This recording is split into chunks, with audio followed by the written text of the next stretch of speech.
प्रथम लागू दो चरण को, धनी ए न छुड़ायो किन।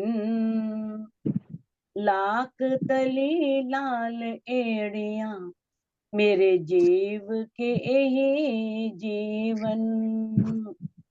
इन पांव तले पड़ी रहूं, धनी नजर खोलो बातन।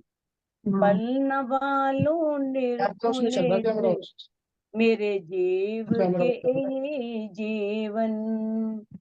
मेरे जीव के यही जीवन। प्रणाम सुंदर साथ जी। प्रणाम। सुंदर साथ जी, श्री खिलवत ग्रंथ के हमने 9 प्रकरण किए थे। आज 10वां प्रकरण है।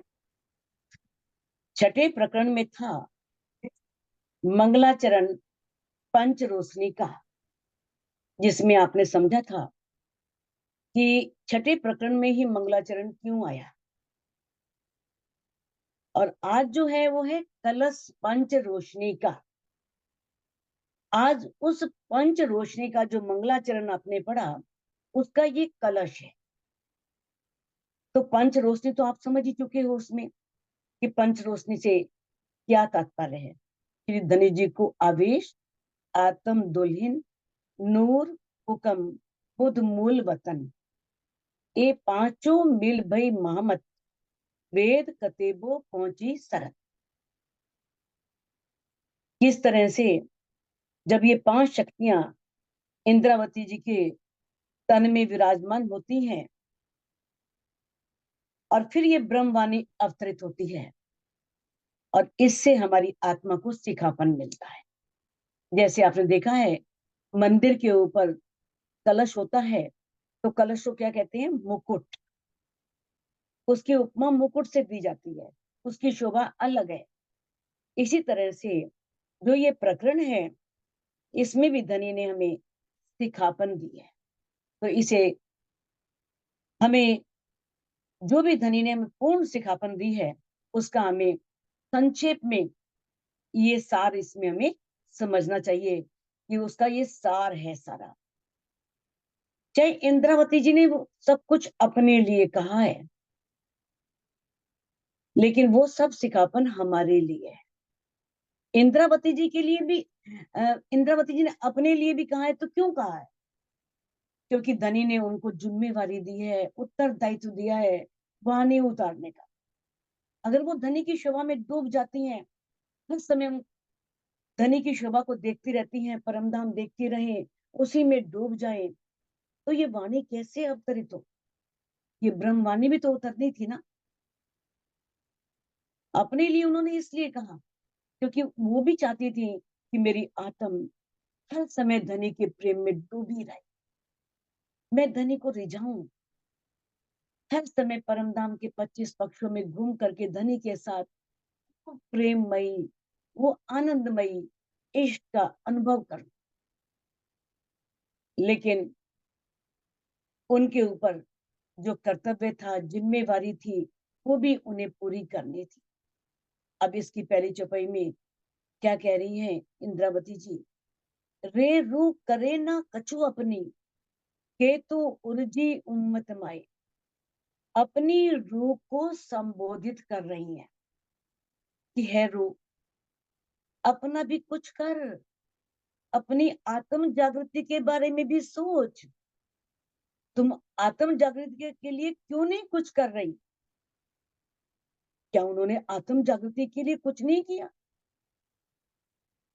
अपनी आत्म जागृति के लिए जो उन्होंने समर्पण दिया, वो समर्पण आप सभी वाणी के माध्यम से और बेतक साहिब के माध्यम से अच्छी तरह जानते हैं। केतु उर्जी उम्मत माही, तो उम्मत में क्यों उलझी हुई है? उम्मत में उलझने का मतलब क्या है? प्रवचन, चर्चा, औरों को समझाना। अब ये ब्रह्मवाणी उतरेगी तभी तो सब समझेंगे। इसलिए क्योंकि जो उनके साथ सुंदर साथ है, देखो ऐसा नहीं उस समय भी था और आप वो प्रकरण पहले पढ़ चुके हैं। कितना दुख दिया श्री जी को उन सुंदर साथ ने, और आज भी ऐसा ही है। आज भी हम अपनी आत्म जागृति के लिए नहीं सोचते, हमेशा दूसरों में ही उलझे रहते हैं। कोई आगे जा रहा है तो उसके निंदा करके टांग खींच लो, उसे बदनाम कर दो। अगर मान लो कोई कुछ कर नहीं रहा तो भी परेशानी है, कर रहा है तो भी परेशानी है। कोई नहीं कर रहा, ना करे, तुम करो, तभी परेशानी है। वो तो कुछ करती नहीं है भाई। तारतम ले लिया, सब कुछ ले लिया, ना आश्रम जाती है, ना कोई चर्चा सुनती है, ना कोई वाणी पढ़ती है, तो हम क्यों उलझे हुए हैं उम्मत में? हमें अपनी आत्म जागृति के बारे में विचार करना है। हाँ, वो अलग है। अगर मान लो कोई रूह ऐसा नहीं कर रही तो हम उसके सहायक बने, मददगार बने, उसका हाथ पकड़ के उसे ऊपर अध्यात्म की ओर चढ़ाएं, वो तो अच्छी बात है। लेकिन यहाँ उल्टा ही हो रहा है। कहते उम्र गई गुण सिफत में, ये इंद्रावती जी कह रही है कि तेरी सारी उम्र बीत गई। वाणी उतरते उतरते उनकी आयु कितनी हो जाती है, किस तरह से 1748 तक ये वाणी पूरी उतरी, कि 3 साल निरंतर किसमें बैठी रही? चितवन में। किस लिए? ताकि सुंदर साथ भी चितवन करे, ये ना कहे। जबकि उन्होंने, आप अष्टपहर की बेतक में भी देखते हो किस तरह से सुंदर साथ को चर्चनी भी करवाई जाती थी, चितवनी भी। और वो कह रही है कि तेरी उम्र जो है वो धनी के गुणों की प्रशंसा करते करते बीत गई। इतनी उम्र बीत गई धनी के गुणों को गिनते गिनते, उनकी महिमा को, उनकी मेहर का बखान करते करते, तो ये अजो इश्क आया ना आए। ये कौन से इश्क की बात कर रही हैं? इश्क नहीं था तो धनी कैसे पा लिया? बिना विरह, बिना इश्क के तो धनी आते ही नहीं है। हफ्ता में विरह किया था, इश्क में डूबी थी,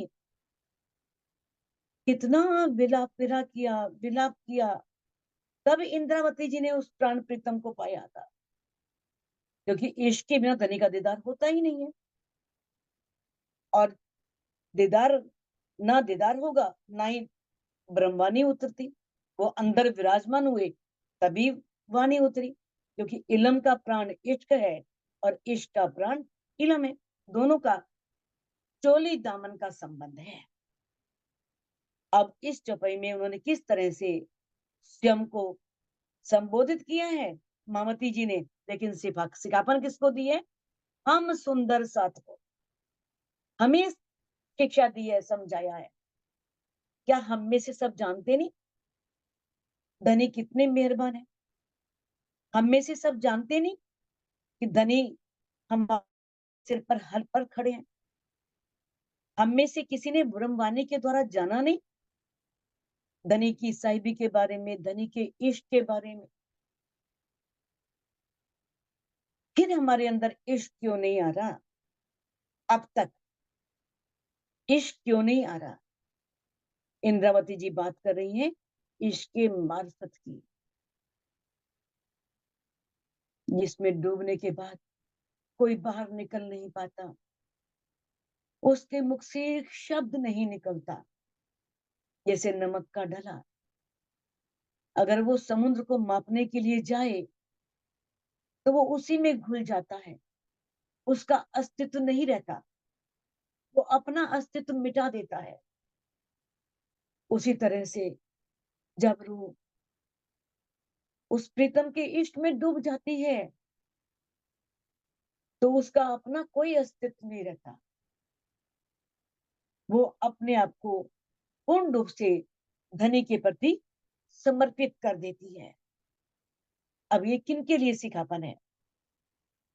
जो सिर्फ ज्ञान लेकर के प्रवचन करते हैं, चर्चा करते हैं, दूसरों को उपदेश देते हैं और अपने आप को धन्य मान लेते हैं।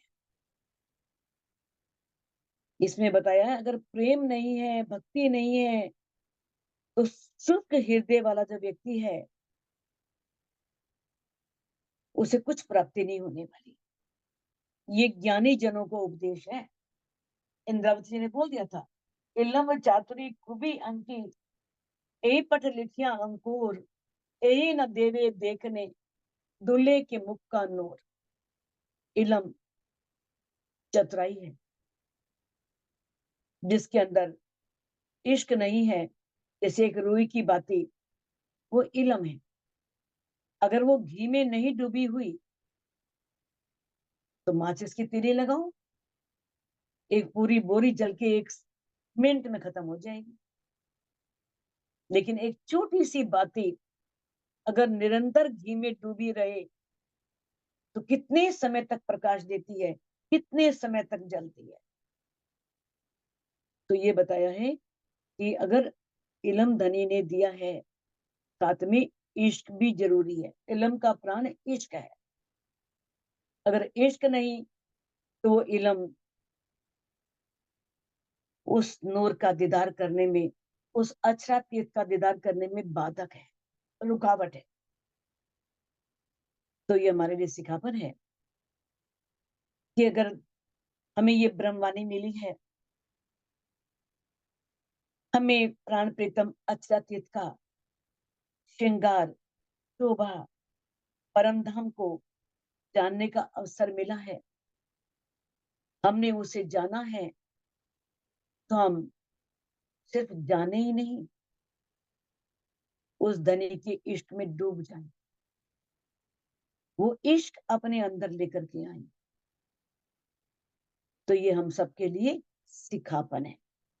अभी तक इश्क नहीं आया, इलम, हाँ इलम से हम सब जानते हैं। दामदनी अक्षरातीत की साहिबी के बारे में भी, उनकी इश्क के मार्फत के बारे में भी, वाहिदत की मार्फत के बारे में भी सभी सुंदर साथ जानते हैं इस ब्रह्मवाणी को पढ़ने के पश्चात। लेकिन फिर भी इश्क नहीं आ रहा, तो यहाँ पर प्रश्न चिन्ह खड़ा होता है। तब मामती जी ने ये प्रश्न किया है, चाहे उन्होंने कहा अपने लिए, लेकिन ये हमारे लिए। उनको तो इश्क आया, और इतना इश्क आ रहा है कि मन कर रहा है कि निरंतर चितवनी करती रहूं, लेकिन सारा उत्तरदायित्व पूरा करना है, इसलिए लगी हुई है। तो कहते हक सिर पर इन विध खड़े, देखत न हक तरफ।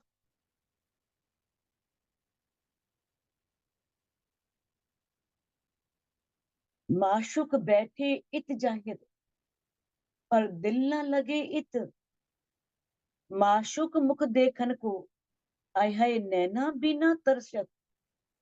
हम धनी को माशुक मानते हैं, और माशुक जो है इस संसार में, हम जब भी तारतम पढ़ते हैं तो पहली चौपाई में बोलते हैं, सो तो अब जाहिर भाई।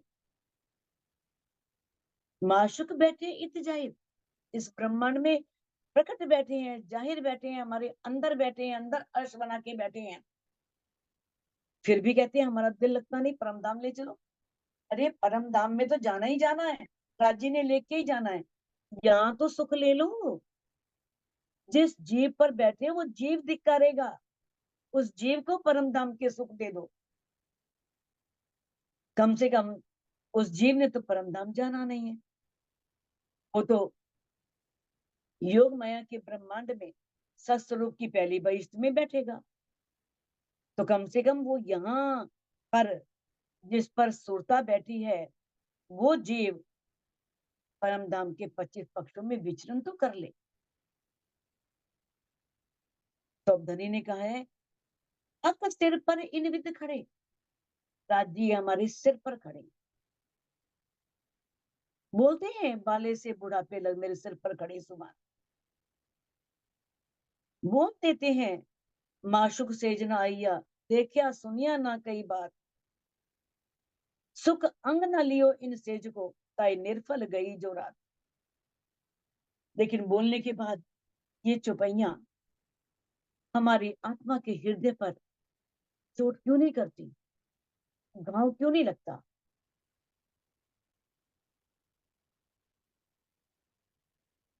अगर माशूक हमारे दिल को अर्श बना के बैठी हैं, हमने उनसे बातें ही नहीं की, उनको देखा ही नहीं, अपने हृदय में उन सुखों को लिया ही नहीं, तो ये रात निर्फल जाने वाली है। कौन सी रात? ये मानव जीवन, ये मानव जीवन रात है, अज्ञानता से भरी, अज्ञानता से भरा हुआ मानव जीवन। तो ये रात वो वाली रात नहीं है जो हम सोए सुबह उठ गए, ये मानव जीवन ही रात है। अगर उस पर ब्रह्म को नहीं देखा तो ये मानव जीवन व्यर्थ जाने वाला है। अब हमें मामती जी सावचेत कह रहे हैं, कर रहे हैं, कह रहे हैं कि वो प्राण प्रीतम हमारे सिर पर खड़े हैं और तुम उनकी तरफ देख ही नहीं रहे, माया की तरफ देख रहे हो। जो स्वाद लगे महबूब का, तो मुख ना निकसे एक हरफ। अगर उस महबूब का स्वाद लग जाए, कहते ना, आशिक को माशूक का कछु इन विद लाग्या स्वाद। ऐसा स्वाद लगता है आशिक को माशूक का, दोनों एक हो जाते हैं, उसे याद नहीं करना, वो हर पल याद आता है। कहते अगर उस प्रीतम का अक्षरातीत का कोई स्वाद लग जाए ना, जरा भी झलक दिख जाए, वो दिखना शुरू हो जाए, ऐसा स्वाद लगेगा कि आंख खोलने को मन ही नहीं करेगा, कि लंबी समाधि जाए। फिर उस समय ये प्रवचन, ये चर्चा नहीं होगी,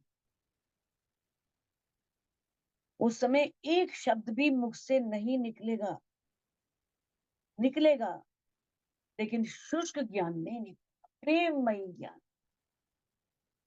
क्योंकि ये कार्य भी धनी ने वाणी में कहा है कि हमें वाणी में जो मिला है, हमें परमात्माओं को देना है, चाहे उन्हें सुध नहीं है, पर हमें तो पता है कि वो हमारे वतन से आई हैं, हमारे धाम से आई हैं, उनको भी हमने जगाना है।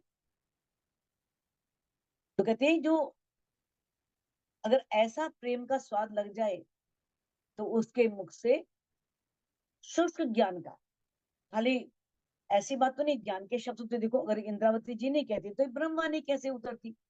पूरी ब्रह्मवाणी तो उतरनी थी ना।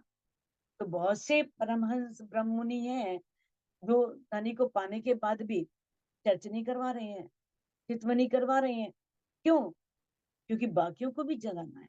अब ये मतलब नहीं है कि चर्चा करनी नहीं, चर्चा सुननी नहीं, क्योंकि चर्चा सुन जो दिन ने रात, आपन ने टूटा प्राणनाथ, रास में ही कह दिया दूसरे प्रकरण में कि हमें रात दिन चर्चा सुननी है, क्योंकि हमें अपने धनी को रिझाना है। टूटा मैंने रिझाना है, प्रसन्न करना है। प्रेम ही सबसे ऊपर है। इंद्रावती जी को ये खजाना ऐसे नहीं मिल गया, उन्होंने प्रकाश हिंदुस्तानी में कह दिया, ए निद लई मैं कसनी कर, ए निद देने देते मेरा जीव निकस। ये खजाना मुझे ऐसे नहीं मिला, मैंने बहुत कसने की है, बहुत परिश्रम करने के बाद, बहुत मेहनत करने के बाद अगर कोई चीज मिलती है तो उस चीज का स्वाद ही कुछ और होता है, उस चीज का फल ही कुछ और होता है। जो बैठे बिठाए आसानी से मिल जाए, ना कुछ करना पड़े, तो उसकी कीमत जानी नहीं जाती। लेकिन इंद्रावती कहती है ये खजाना देते हुए मेरा जीव निकलता है। किसके आगे कह रहा हूँ, कह रही हूँ, जो पत्थर दिल हैं, इतने कठोर दिल वाले जीव हैं, उनके सामने भी मुझे ये बातें करनी पड़ रही हैं, जिनके जीव में जरा भी घाव लगता नहीं, चोट लगता नहीं, तो इतने कठोर हैं कि जरा भी पिघलते नहीं। तो इस तरह से बात करत तो हक की, तो रूहों सो गुप्त गोई। अब महामती जी ने चाहे अपनी आत्मा के बारे में कहा है, लेकिन प्रश्न हमारे ऊपर खड़ा किया है। क्या अपने लिए रही हैं, अपने को संबोधित कर रही हैं, लेकिन ये सब बातें हमारे लिए हैं।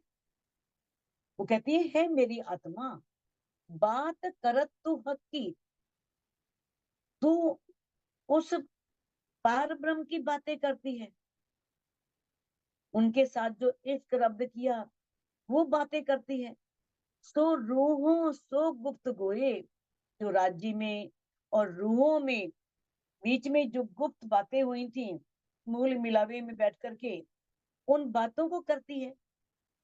इन बका की खिलवत से कछुतों को भी नसीहत हुई, जो अखंड परमधाम में जो खिलवत हुई थी, तो राज्य में श्यामा जी में सखियों में बातें हुई थी, उन बातों से तुम्हें तो को भी नसीहत हुई, तुमको स्वयं को भी सिखापन लेनी चाहिए। सिर्फ बात नहीं करना, बात करके अपने लिए भी सिखापन लेनी चाहिए। अभी इंद्र कह तो अपने लिए रही है, अपनी आत्मा को संबोधित कर रही है कि तू बात कर रही है वो उन बातों की जो परम धाम में मूल मिला में बैठ करके बातें हुई थी, उसमें तू भी तो शामिल थी, उससे तू भी सिखापन ले।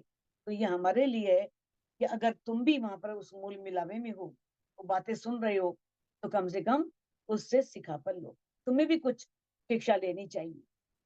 ए शब्द कहे थे नींद में, के सुपने करत सवाल। कहते हैं ये जो बातें तूने कह दी सारी मूल मिलावे की, परम धाम की, कैसे इश्क रब्द हुआ, अनादिकाल से ये रब्द चल रहा था, जो भी बातें सारी हुई, ये सारी बातें, ये सारे शब्द क्या तूने नींद में कही है? इंद्रावती जी स्वयं से प्रश्न कर रही हैं, कहती है कि सुपने करत सवाल, या तो इस बात का जो प्रश्न उठा रही है सपने में उठा रही है, अभी तेरा सपना टूटा ही नहीं, के जवाब तेरे जागते कछु देखे ना अपना हाल। क्या तुम्हारे जो उसके उत्तर हैं वो जागृत अवस्था के हैं? कछु देखे ना अपना हाल, तो अपनी रहनी क्यों नहीं देखती? हमें यहाँ पर संबोधित किया है। अगर ये प्रश्न जो भी उठे, अक्सर उठते हैं, आज से नहीं, बहुत साल पहले वेदों उपनिषदों में भी उठे हैं। तू कौन है, कहाँ से आया है, तुझे जाना कहाँ है? अध्यात्म की पहली मंजिल तो यही है। जब हम अध्यात्म के मार्ग पे चलते हैं, सबसे पहले तो यही प्रश्न उठते हैं ना, तू कौन, इत आई क्यों कर, कहाँ है तेरा वतन? तू कौन है, कहाँ से आई है, तेरा वतन कहाँ पर है? तो ये क्या हम नींद में कह रहे हैं? और इसके उत्तर भी हम देते हैं कि हम ब्रह्मात्मा है, परम धाम से आए हैं, पूर्ण ब्रह्म परमात्मा की अंगना है, हमारा घर परम धाम है।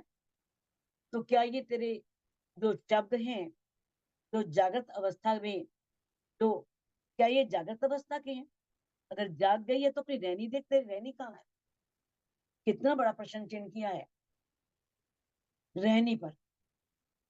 अगर तुम कहते हो कि मैं ब्रह्मात्मा हूं, मैं राज्य की अंगना हूं, तो एक राजा की रानी इस तरह से राजा की जो सम्मान है, जो उसकी शोभा है, उसे इस तरह मिट्टी में नहीं मिलाती। कोई गलत कार्य करके, अगर मान लो कोई एक राजा की रानी है, कहीं बाहर निकली है और कोई ऐसा कार्य कर दे तो उससे जो अशोभनीय हो, तो उससे क्या लगेगा, ये राजा की रानी है? राजा की रानी को तो ऐसा नहीं करना चाहिए जैसा व्यवहार ये कर रही है। वेद कह रहे हैं, ब्रह्म सृष्टि कही वेद ने, ब्रह्म जैसी तदोगत, ब्रह्म सृष्टि ब्रह्म के समान होगी। तो ये सब जानने के बाद भी अगर हम अपनी रहनी को नहीं सुधार रहे, तो ये प्रश्न चिन्ह किया है। अपनी रहनी क्यों नहीं देखती? हमें अपनी रहनी को देखना है, दूसरों को नहीं देखना। हम दूसरों को याद देखते हैं, अपने को नहीं देखते। हम जो मर्जी करें, दूसरा कोई गलत करे, एकदम निगाह जाएगी, अरे वो ये ठीक नहीं कर, ये ठीक नहीं कर रही। हम क्या ठीक नहीं कर रहे? हमें खुद को संभालना है, हमें खुद को समझना है, हमें खुद को सही करना है, तब जाकर के शुरुआत होगी। पहले खुद को बदलना होगा। खुद बदलेंगे तो संसार भी बदलेगा। अगर हम स्वयं ही नहीं बदले तो बाकियों को क्या बदलेंगे, कैसे बदलेंगे? तो कहते हमें इन बातों से ये सिखापन लेनी है, अपनी रहनी को बदलना है। कैसी बात करत है, किन ठोर की बात। हमें ये समझना है, हम जो बातें कर रही हैं, हमें विचार करना है वो कहाँ की बातें कर रही हैं। हम कहाँ के रहने वाले हैं? परम धाम के। और बातें कैसी कर रही हैं? इस ब्रह्मांड की, माया के जीवों की, जो माया के जीव करते हैं। फिर उनमें हमारे में क्या फर्क हुआ? ये ब्रह्मवाणी लेने के पश्चात भी यदि हमारा आचरण उन जीवों जैसा है तो क्या लाभ इस ब्रह्मवाणी का? कहती कैसी बात करते हैं, किन ठोर की बात। किस प्रकार की बातें कर, क्या कहाँ की बातें कर रही है? तू कौन? तेरा निज स्वरूप क्या है? गुप्तगोई किनकी? जो कुछ बातें कर रही है वो किनकी कर रही है? अपने पार ब्रह्म अतीत की, अपने प्राण वल्लभ की, अपने प्राण प्रीतम की। ना विचारत हक जात। और तू श्यामा जी और सुंदर साथ के विषय में क्यों नहीं सोचती कि हम किसके अंग हैं? हम सुंदर बाई के अंग हैं। सुंदर बाई के द्वारा लाए हुए तारतम को ज्ञान करने वाला ही सुंदर साथ कहलाता है। उसे ही कहते हैं सुंदर साथ, क्योंकि उसने सुंदर बाई के लाए हुए तारतम ज्ञान को ग्रहण किया है। तो अब यहाँ प्रश्न उठता है कि हमें श्यामा जी और सुंदर साथ के विषय में सोचना है, ना कि इस दुनिया वालों के बारे में जो माया में लिप्त है। रहने दो। अगर लगता है कि ये अपने परम धाम की अंगना है तो हमारा फर्ज बनता है उसके लिए हम कुछ करें, हम उसे अध्यात्म के मार्ग पर चलने में, आगे चढ़ने में उसकी कुछ मदद करें, उसके बारे में हम विचार करें। ए बात न कबू न होए कबू नींद में, और सपने भी ना आए। अब यहाँ पर मामती जी ने स्पष्ट किया है कि ऐसी अलौकिक बातें नींद में तो नहीं हो सकती। धनी श्री देवचंद जी जब तक अज्ञानता में थी, कितनी जगह खोजा, जब तक उन्हें स्वयं पार ब्रह्म नहीं मिले, उन्होंने दर्शन नहीं दिया, तब तक वो जान नहीं पाई कि मैं कौन हूं। जब उन्होंने बताया कि तू शर्मा जी है, सुंदर बाई की आत्म है, और तुझे सारे सुंदर साथ को लेकर के आना है, तो ये कब पता लगा? जब जागृति हुई। नींद में तो नहीं पता लगा ना कि मैं श्यामा जी हूँ। ठीक है, उन्होंने प्रयास किया, प्रयास में चितवने की आभास हुआ, अपने आप को राधा के रूप में देखा, कृष्ण जी को मानने लगी। लेकिन सत्य जो था तो पता लगा जब पूर्ण जागृति हुई, तो समझ में आई बात। जागृति किसे कहते हैं? जागृति वो है जब पारब्रह्म अतीत अंदर आकर के विराजमान हो। उससे पहले तो नींद ही है, अज्ञानता ही। तो ऐसी बातें नींद में तो नहीं हो सकती, और सपने भी ना आए, और सपन में भी नहीं हो सकती। क्या हम में से सब अपने ऊपर ही इस बात को घटित करें? जो आप सब बैठे हैं, जब तक ये ब्रह्मवाणी नहीं थी तो क्या ये बातें मन में उठती थी? नींद में कैसे उठ सकती हैं? नींद वो नींद नहीं है, ये अज्ञानता की नींद है। अज्ञानता की नींद में जब तक हम माया में लिप्त हैं, तब तक ये प्रश्न कैसे उठ सकते हैं? मैं कौन हूं? मैं कहाँ से आई हूँ? मुझे जाना कहाँ है? अगर ये पता लग गया है, इसके उत्तर भी मिल गए हैं, तब ये विचार करने वाली बात है। अगर ये पता लग गया है, फिर नींद कैसी? अगर मान लो पता लगने के बाद भी हम कोई प्रयास नहीं कर रहे, तो वो उसकी ओर इशारा किया कि वो ठीक नहीं है। हाँ, ये प्रश्न जो है वो नींद में नहीं उठ सकते, सपन में भी नहीं उठ सकते। ये सपन अवस्था तो है नहीं, ना नींद की अवस्था है। जो तू बात कर जागते, तो तेरी क्यों रही झूठी दे। अगर तू जागृत होकर ये बात कर रही है कि मैं पूर्ण ब्रह्म परमात्मा की आत्मा हूँ, ब्रह्म सृष्टि हूँ, अपने आप को ब्रह्म सृष्टि का दावा ले रही है, तो तेरी ये झूठी देह यहाँ पर क्यों रह रही है? झूठी देह का मतलब ये नहीं है कि तन को त्याग देना, तन का चले जाना। झूठी देह का मतलब यह है कि इस झूठी से देह से इतना लाड क्यों, ये वासनाएं क्यों, कृष्णाएं क्यों, माया की चाहनाएं क्यों, माया की इच्छाएं क्यों अभी तक उठ रही?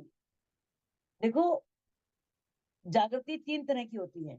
एक शरीर की जागृति होती है, एक आत्मा की जागृति होती है, और तीसरी जो होती है वो हमारी जीव की जागृति है। अब आत्मा की जागृति भी तीनों अलग अलग है। शरीर की जागृति, जीव की जागृति, आत्मा की जागृति। अब शरीर की जागृति भी कई तरह की है। एक तो ये स्थूल शरीर, आप रात को सोए, सुबह उठ गए, तो ये स्थूल शरीर की जागृति, ये हमारा स्थूल शरीर जाग गया। दूसरी है हमारे सूक्ष्म शरीर की जागृति। सूक्ष्म शरीर क्या है हमारा?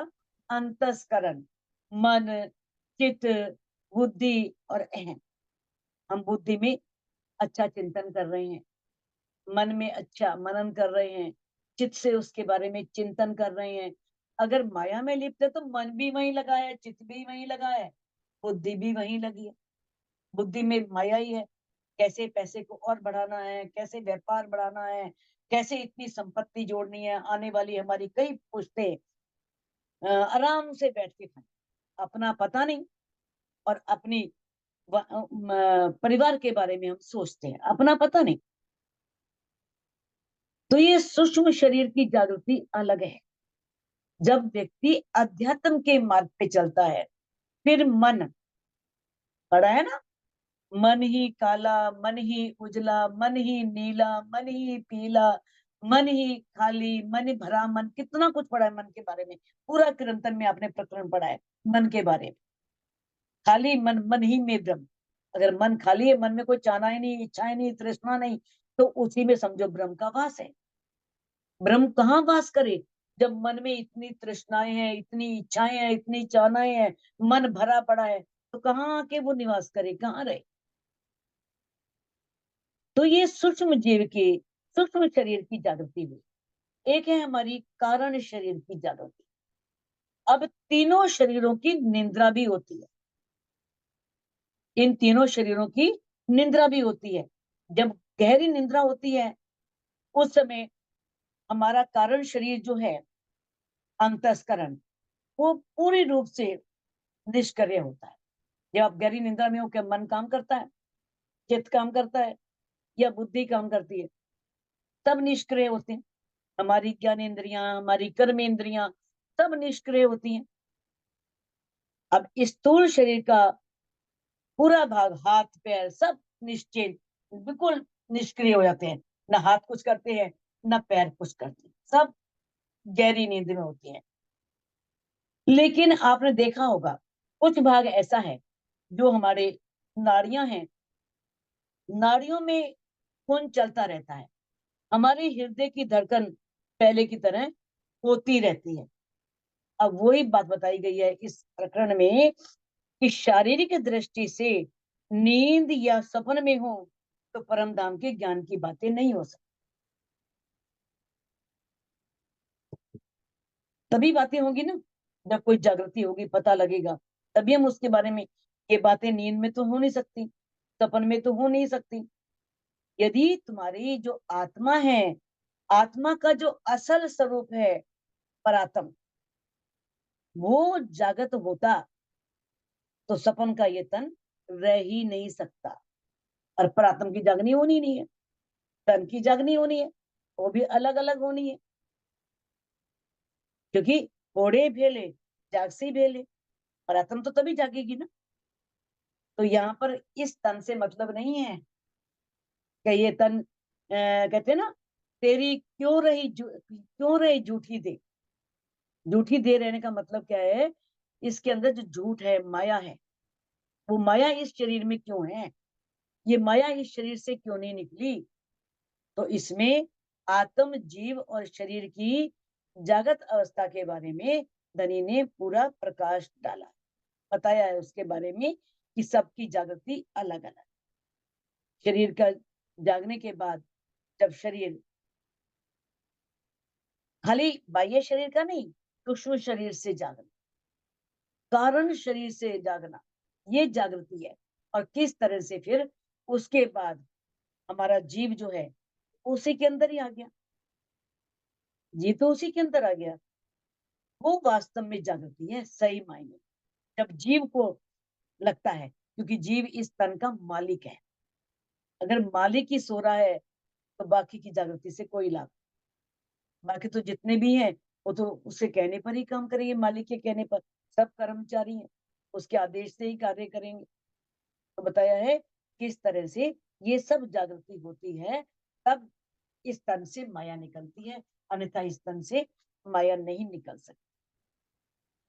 ये बात न नींद सुपन की, जो तू बात करे जागृत।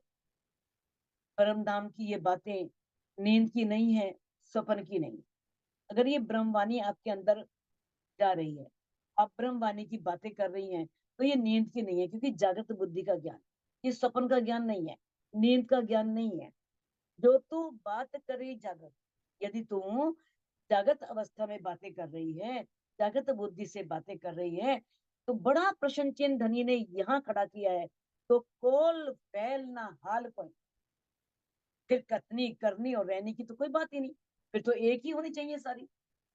अगर तुम जागृत, इसका मतलब अगर हमारी रहनी सही नहीं है, तो इसका मतलब हम जागृत अवस्था में बात ही नहीं कर। अगर धनी ने कहा है, अगर तू जागृत अवस्था में ये बातें कर रही है, तो कथनी करनी रहने की आवश्यकता ही नहीं। जो जागृत अवस्था में रूह है, उसकी तो कथनी भी वही होगी, करनी भी वही होगी और रहनी भी होगी, उसमें डिफरेंस ही नहीं होगा, उसमें कोई अंतर होगा ही नहीं। कहते हैं कि जब व्यक्ति मान लो निंद्रा में है, मान लो अभी माया में है, यदि हम नींद में है, माया में है, तो हम परम धाम की खिलवत की बातें करनी कर ही नहीं सकते, बहुत मुश्किल है।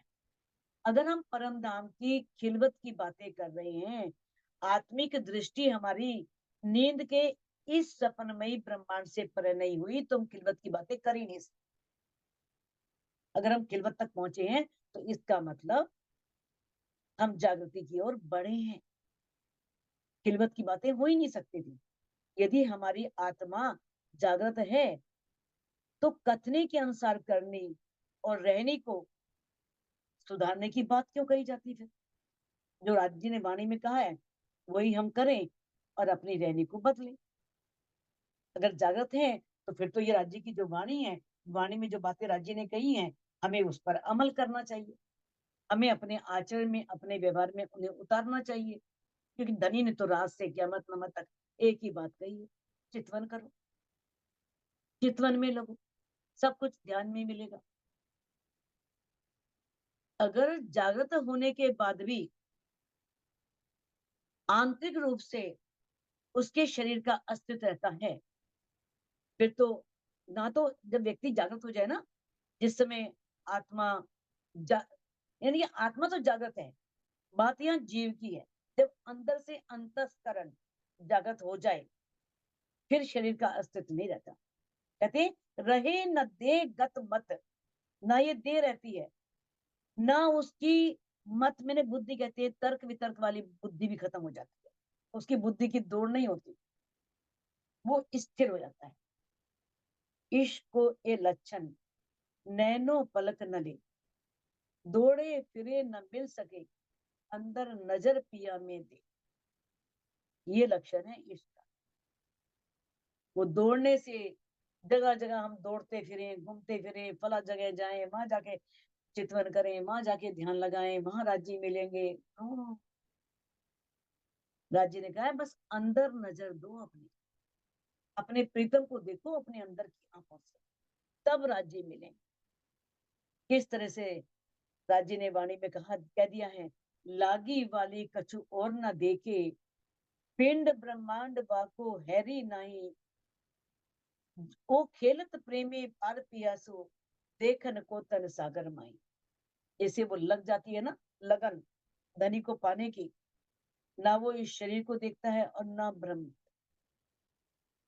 वो तो इस संसार में रह करके इसी तन से, इसी ब्रह्मांड में जो अक्षर पार प्रीतम है उसके साथ खेलता है।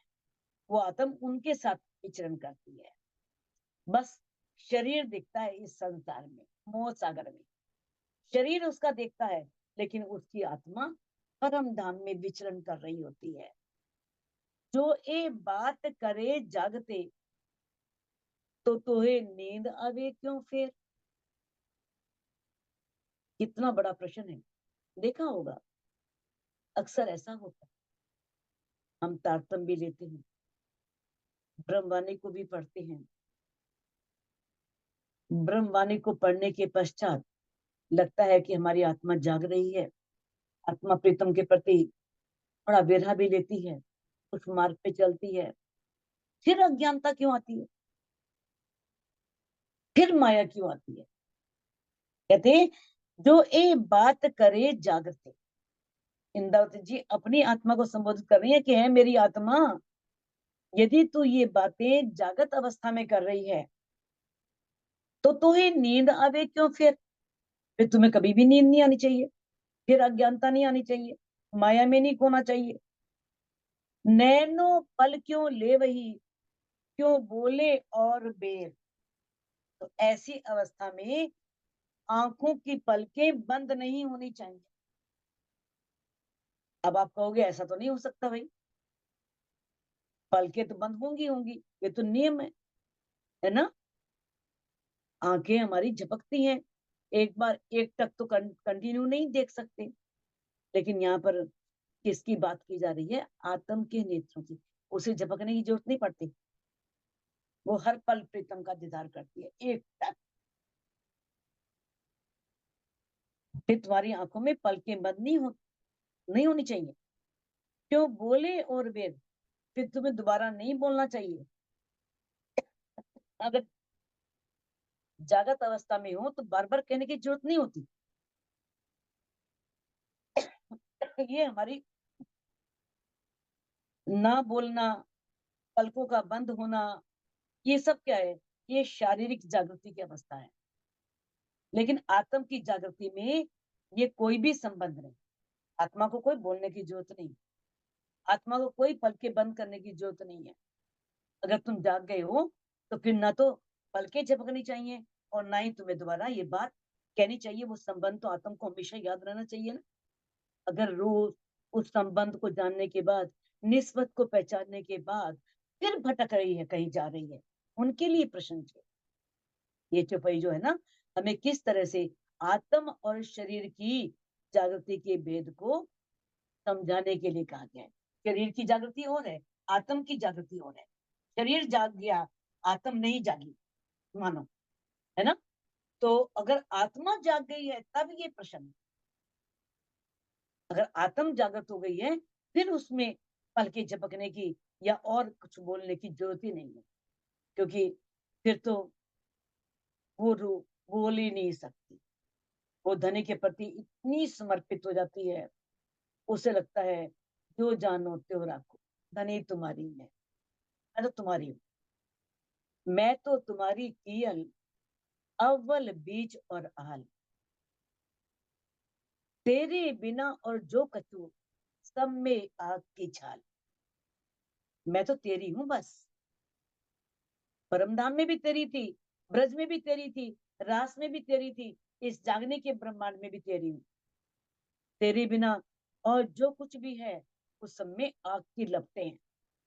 बाकी ऐश्वर्य, सुख, साधन, संपत्ति सब बेकार है, किसी से कोई उपलब्धि होने वाली नहीं है।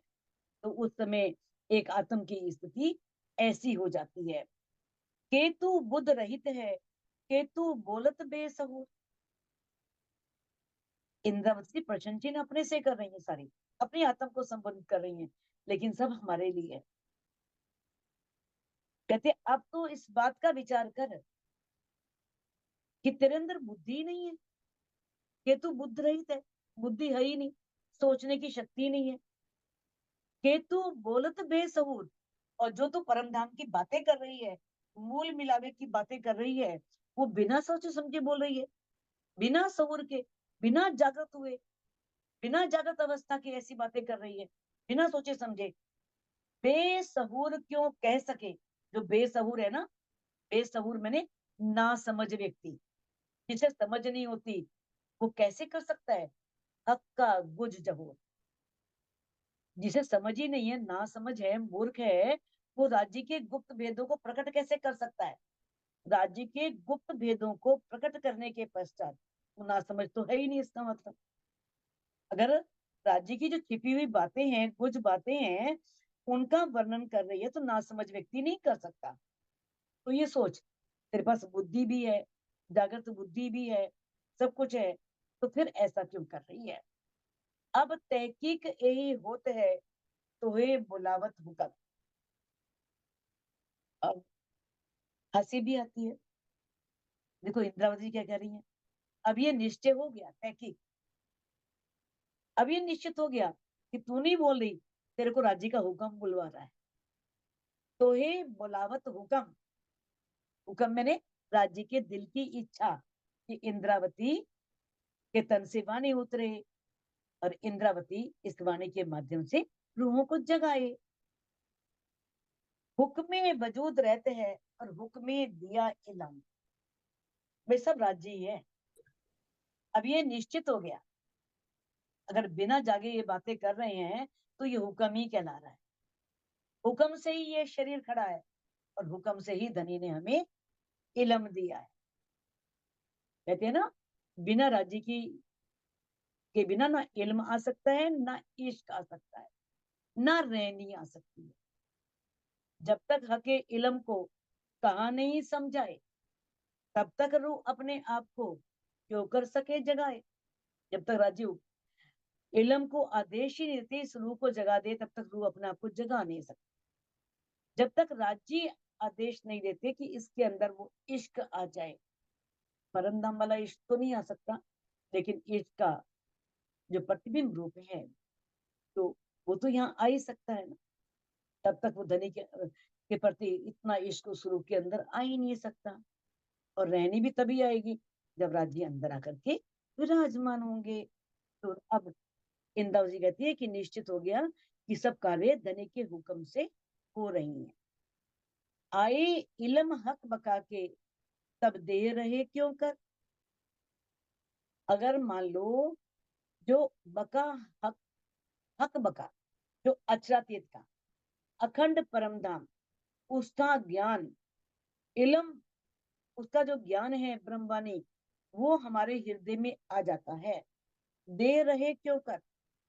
तो इस शरीर का संसार में रह पाना बड़े आश्चर्य की बात है, बहुत आश्चर्य की बात है। राज्य ने वही तो अनहोनी को होनी किया है। अभी आगे चपाया है कि नींद उड़े रहे ना सुपना, सपने में देखना हक। नींद उड़ती है, सपना रहता नहीं है, और हमें इस सपन के ब्रह्मांड में राज्य को पाना है। तो बड़े बहुत बड़े कुशल कारीगर है, बहुत कुछ कर सकते हैं। तो कहते आए इलम हक बका के, उस अखंड परम धाम का इलम आ जाए, फिर इस शरीर इस संसार में रहता है, तो बड़े आश्चर्य की बात है। बेशक हुए अक अर्श से, सो दम ना रहे हक बिगर। अगर मान लो हमें परम धाम के प्रति बेशकी हो गई है, कोई शक नहीं रहा, तो हम राज्य के बिना एक पल भी श्वासें कैसे ले रहे हैं, कैसे ले पा रहे हैं। कहते वो बड़ा आश्चर्य होता है कि इस संसार में एक रूह एक पल के लिए भी, एक क्षण के लिए भी कैसे जी रही है, कैसे रह पा रही है। अर्ज हक की बेसकी, पाई जरे जरे चेती। अब इंद्रावती जी कहती हैं कि तूने राज्य की और परम धाम के जर्रे जर्रे का, एक एक कण का बेशकी मैंने बेशक ज्ञान प्राप्त कर लिया है। परम धाम के एक एक चप्पे का, एक एक कण का तुझे ज्ञान हो गया है। जो जाग के कहे हकीकत और दे बोलत सुपने की। कहते हैं किस तरह से, अब अगर मान लो तुम जागृत अवस्था में है, जागृत अवस्था में परम धाम का वर्णन किया है, वैसे ही कर रही हो। जो जाग के कोई जाग के जैसे वास्तव में बताए वास्तविकता की मैंने ये चीज देखी, तब कुछ जाग के बताए, और तुम जागृत अवस्था में सारे परम धाम के एक एक कण का, एक एक 25 पक्षों का, एक एक सौंदर्य का सारा जो वर्णन कर रही हो, और देह बोलत सपने की, और ये सपने का तन बोल रहा है। कितना बड़ा आश्चर्य है। बोलना भी किससे है? सपन के शरीर से। सपन का शरीर बोल रहा है परम धाम की सारी हकीकत के बारे में, परम धाम की सारी वास्तविकता के बारे में। बड़ा होत है अजरत, बात जागृत माहे सुपना। अब बड़ा होते, इसमें कितना इंदिरा जी कह रही कि बड़ा आश्चर्य होता है। बात जागृत, बात कहाँ की हो रही है? परम धाम की। और परम धाम क्या है? वो अपने आप में पूर्ण रूप से जागृत है, जागृत धाम है पूर्ण रूप से। वहां कोई भी ऐसा नहीं है कि उनके ऊपर कोई निंद्रा है, मोह है, आवरण है। वो तो प्रेम में मग्न है, आनंद में मग्न है। और यहाँ पर ये बातें हो रही हैं कहाँ पर? माहे सुपना, इस सपने के ब्रह्मांड में हो रही हैं। हम बैठे इस सपन के ब्रह्मांड में, और बात कहाँ की कर रहे हैं? परम धाम की। कितनी आश्चर्य की बात है। कहते हैं जब कछु होवे जागृत, तब तो ये आगे ही से फना। यदि आत्मा थोड़ी भी जाग जाती है ना, जागृत हो जाती है, तो उसके लिए यह संसार और शरीर पहले ही नष्ट जाता है। जो पहले आप मुर्दे हुए, तिंदुनी करी मुर्दार, हर तरफ हुए जीवते, और पहुंचे नूर के पार। पहले खुद मुर्दा होना पड़ता, संसार की ओर से, राज्य की ओर से नहीं, ये तन छोड़ना नहीं, संसारिक चाहनाओं से उसके भी सारी दुनिया मुर्दार हो जाती है। तो किस तरह से बताया है कि, कहाँ चला गया, सॉरी, हाँ, जब कछु होवे जागृत, जब रूह थोड़ी सी भी जाग जाती है, आत्मा जाग जाती है, तब तो ये ब्रह्मांड और तन रहना ही नहीं चाहिए। तो ये तन और ब्रह्मांड कैसे खड़ा है? इंद्रावती जी ने तो कई चौपाइयों में कहा है। जब उन्होंने कहा था मैं देखे सुख, उन्होंने किस तरह से जब जागृत सुख देखे, तो उन्होंने इन झूठे सुखों को त्याग दिया, छोड़ दिया। ना उन्होंने इस तन को देखा, ना ब्रह्मांड को देखा। तो ये प्रश्न चिन्ह किसके लिए? हमारे लिए। अगर मान लो वो अपने लिए कर रही हैं, तो किस लिए कर रही हैं? क्योंकि वो धनी के प्रेम में डूब नहीं पा रही पूर्ण रूप से। चाहे वो चाहती हैं लगना, लेकिन लग नहीं पा रही, क्योंकि जिम्मेवारी है, जो कर्तव्य है वो उन्हें पूरा करना है। तो बताया है कि इस सपनमयी, हाँ, जब, हाँ, तब तो ये आगे ही से फना।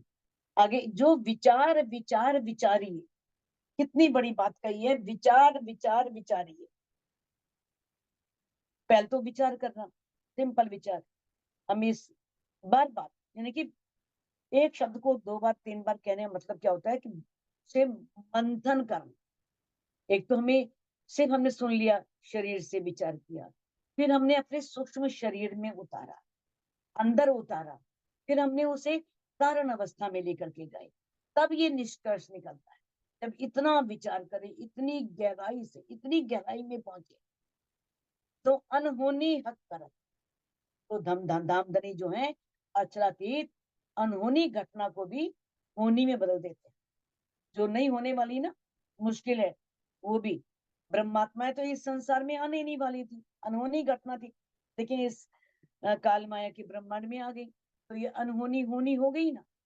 तो इस तरह से इस सपन के ब्रह्मांड में ये ब्रह्मवाणी उतरने वाली नहीं थी, लेकिन उतर गई ना। इस सपन के तन इस ब्रह्मवाणी की बातें नहीं कर सकते थे, लेकिन कर रहे हैं ना। तो कहते हैं ये विचार करने की बात है। जब हम इतना विचार करते हैं तो उस बात से ये सार निकलता है, ये निष्कर्ष निकलता है कि दामदनी अनहोनी घटना को भी होनी में बदल सकते हैं। इत बल किसी का नहीं, दिल आवे सो देखावत। यहाँ किसी का बल नहीं चलता। अब प्रश्न ये उठेगा, जब बल चलता ही नहीं तो करना ही क्या, क्या जरूरत है करने की। जो धनी के दिल में आ रहा है वो ही दिखा रहे हैं, दिल आवे सो दिखावत। अब दिल में आएगा तो अपने आप जगा लेंगे, बैठे रहो फिर। इसका मतलब ये नहीं होता कि हम कुछ प्रयास ही ना करें, प्रयत्न ही ना करें। हमें पता लग गया कि यहाँ तो कुछ किसी का बल चलने ही नहीं वाला, जो राज्य के दिल में आएगा वो अपने दिल रूपी पर्दे को रूहों को वैसे ही दिखा देते हैं। दिल में कैसे आएगा, दिल में तभी आएगा ना जब हम अपने दिल में लेंगे।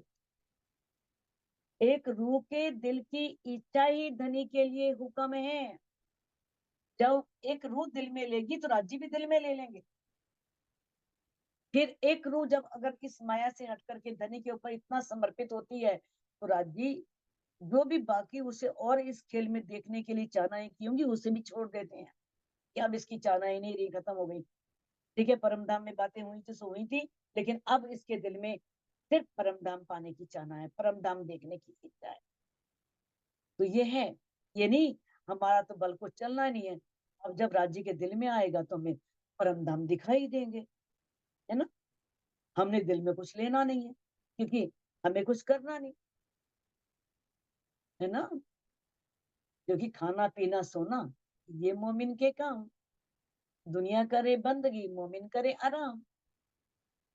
हमें तो काम ही है बस खाना पीना सोना। दुनिया वालों के लिए बंदगी बनी है, हमारे लिए थोड़ा बंदगी बनी है। हमारी बंदगी क्या है, धनी के प्रेम में डूबना। हमें कोई ऐसा कुछ नहीं करना, सिर्फ बैठ के उसे साध करना है, उसे जाना है, फिर अपना उसे देना है। यही तो मुश्किल काम है। बाकी बंदगी तो सरल है, मंदिर भी जाया जाए, आरती भी कर ली जाए, अगरबत्ती जला दी जाए, भोग लगा दिए जाए, सब सरल है। लेकिन दिल देना ही मुश्किल है। ये दिल ही हमसे नहीं दिया जा रहा। और हम क्या कह देते हैं, हमारा तो यहाँ कुछ चलता नहीं, राज्य चाहेंगे तो करेंगे, हमें करना पड़ेगा। अगर हम इतना करेंगे तभी दिल में लेंगे और फिर हम उस पर्दे पर देखेंगे, उस सारी 25 पक्षों में विचरण करेंगे। अर्श की रूहों को सुपना देखो कैसे ए आया। कितने हैरानी की बात है, इंद्रावती जी कह रही हैं। जो परम धाम की ब्रह्म सृष्टियां हैं उनको भी सपन दिख गया। बताओ कैसे ये सपना आ गया, कैसे वो इस ब्रह्मांड में सुरता के द्वारा पहुंच गए। ए भी हके जानिया तो किया, अपने दिल का चाहिए। अब कहते हैं अपने दिल की इच्छा से ही राज्य ने असंभव को संभव कर दिया। यहाँ नहीं भेजा, वहीं बैठे लोगों को ये ब्रह्मांड दिखा दिया।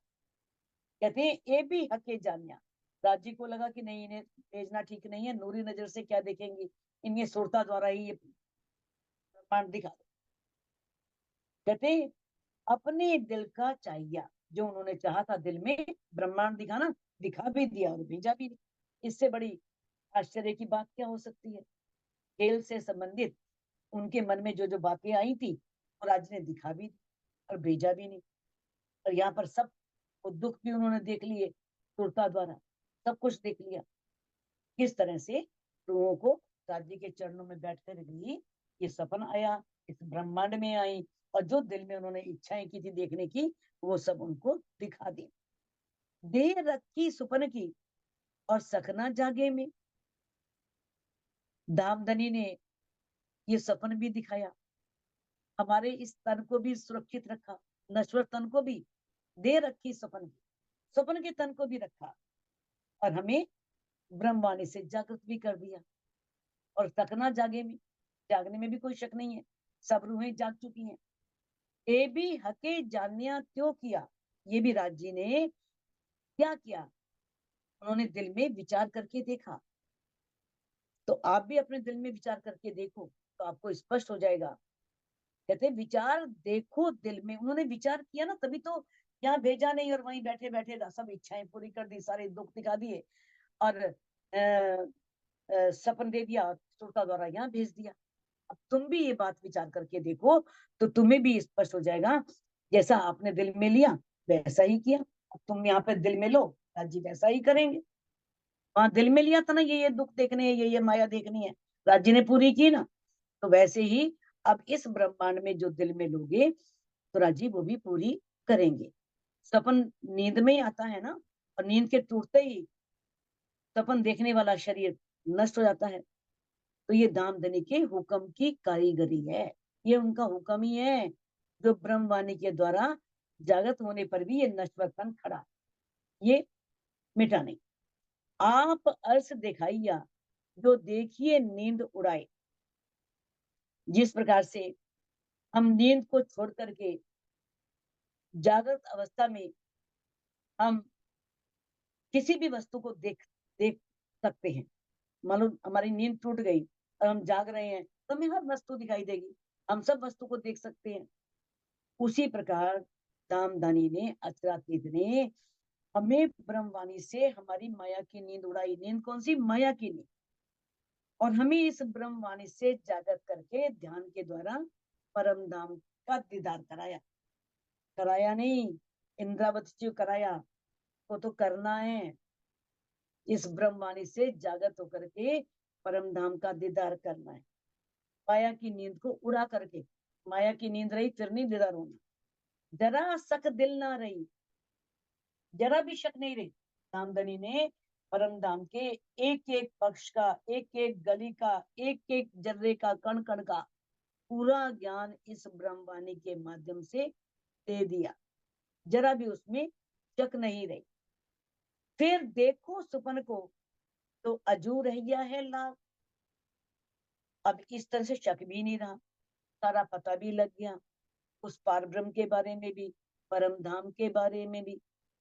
फिर इस, अगर हम सपन के ब्रह्मांड को देखें तो अभी तक वैसी का वैसी खड़ा है, सपन का ब्रह्मांड तो वैसे ही खड़ा है। तो अजू रैया है लाभ, अभी भी वैसी बना हुआ है, वैसी खड़ा हुआ है। खामोशी नींद ना गई। अगर हमारे अंदर की खामोशी नहीं गई, अंदर की खामोशी टूटनी है ना। कहते हैं अगर हमारी अंदर की जो खामोशी है, जो नींद है, वो नहीं टूटी, जानो किन्हें ना देखा जा। अब ये प्रश्न उठ रहा है कि किसने जागृत होकर परम धाम को देखा। अगर अंदर की नींद रहेगी तो हम परम धाम को नहीं देख सकते। अंदर की नींद को उड़ा करके जागृत अवस्था में ही परम धाम को देखना है। इस खेल में आत्मा की जागनी होनी है, पर आत्म की जागनी नहीं होनी।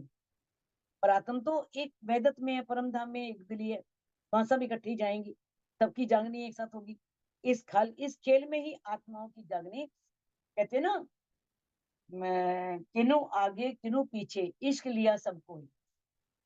इश्क तो सबको मिलेगा, किसी को पहले मिलेगा, किसी को बाद में मिलेगा।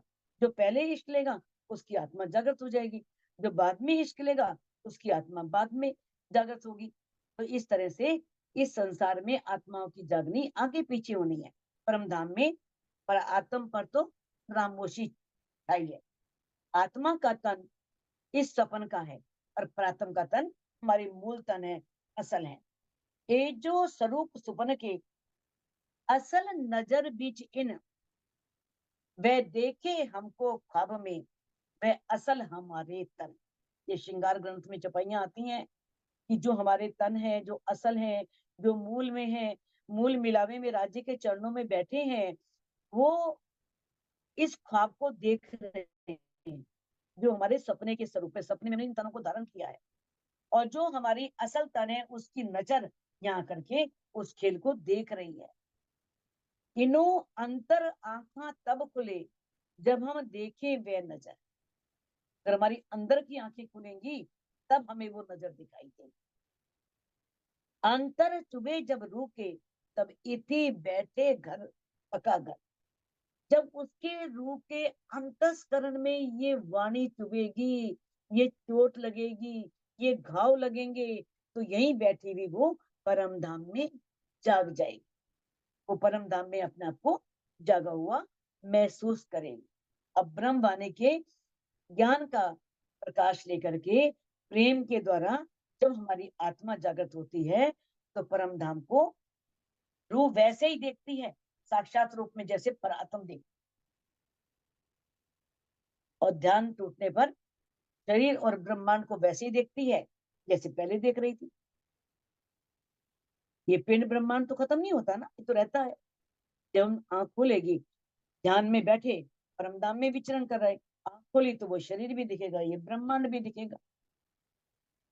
तो इसमें कलश हिंदुस्तानी में कहा है ना, निज बुद्ध आवे आज्ञाए तोलो न छूटे मुंह, आत्म तो अंधेर में बुद्ध बिना बल ना होए। निज बुद्ध धनी के हुक्म से आती है, तब तक मोह नहीं छूटता जब तक निज बुद्ध नहीं आती। और निज बुद्ध आता है तो परमधाम राज्य साक्षात दिखने शुरू हो जाते हैं। निज बुद्ध की वाणी जब अंदर प्रवेश करती है, और ये आत्म तो हमारी अज्ञानता में ब्रह्मांड में सुरता आई हुई है, लेकिन निज बुद्ध के बिना बल नहीं हो सकता। निज बुद्ध आएगी तभी ये सब संभव होगा। जो देखूं अर्श जागते तो इतना ही जरा सत। अगर मैं जागृत अवस्था में परम धाम को देखती हूँ तो दिखता है, वो प्रत्यक्ष है, दिख रहा है सामने, जरा भी शक नहीं है। फिर देखूं तरफ सुपन की, कि जब सपने के ब्रह्मांड की तरफ देखती हूँ तो ऐसी खड़ा है। भाव क्या है? वही चितवनी का, कि चितवनी में तो हमने परमधाम को देख लिया, लगा कि हाँ वास्तव में कोई शक नहीं, परमधाम है, राज्य है, सब कुछ है। खड़े हुए तो ब्रह्मांड भी खड़ा है। चितवनी टूटते ही, जैसे ही नींद खुली, तब वो हमारा जो जागृत अवस्था में हम सपन देख रहे हैं वो टूटा, और फिर हमें ये ब्रह्मांड दिखाई देगा। ये बातें नूर जमाल की, इनमें कैसा तेजो। ये बातें तो अक्षरातीत की हैं, इसमें कोई आश्चर्य की बात नहीं है। वो सब कुछ कर सकते हैं, वो सर्वशक्तिमान है।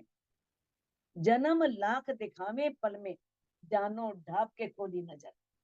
एक पल में लाखों जन्म दिखा देते। आपने ब्रह्मवाणी के माध्यम से बहुत से प्रसंग सुने हैं। धोबी वाला प्रसंग सुना है, नारद जी वाला प्रसंग है, किस तरह से नारद जी ने चाहा था इस माया को देखना, और कैसे वो नारायण के चरणों में ही बैठे हैं, और कितना सब कुछ देखा है, विवाह भी हो गया, बच्चे भी हो गए, सब कुछ हो गया, और फिर सब कुछ खत्म भी हो गया, राजकुमारी से शादी हो गई, राजमहल में रहने लगे, कितनी बड़ी कहानी। और बाद में सब कुछ नष्ट हो गया, बच्चे भी खत्म, युद्ध किया राजा ने, सब कुछ खत्म, सब जगह पानी पानी हो गया, वो नाव में डूब रहे हैं, बच्चे डूब गए, पत्नी भी डूब गई, रो रहे हैं, और जब आंख खुलती देखते तो नारायण की चरणों। ये तो उनके लिए कोई बड़ी बात है। जानो ढाप के खोली नजर। जैसे मोहम्मद साहब को हाथ में उजू कर रहे हैं, 90,000 अरब बातें भी कर रहे हैं जाकर, कितनी बात प्रसंग आप पढ़ते हो। तो ये अक्षरातीत है, कुछ भी कर सकते हैं, इसमें कोई हैरान होने की बात नहीं है। ये एक पल में लाखों जन्म दिखा सकते हैं। ऐसे बस हमने आंख बंद करी और खोली, इतनी देर में ही आपको कितने जन्म दिखा सकते हैं, कितने जन्मों के दृश्य आप देख सकते हैं। तो सुंदर साथ जी, इस चौपाई को हम नहीं दोहरा सकते हैं।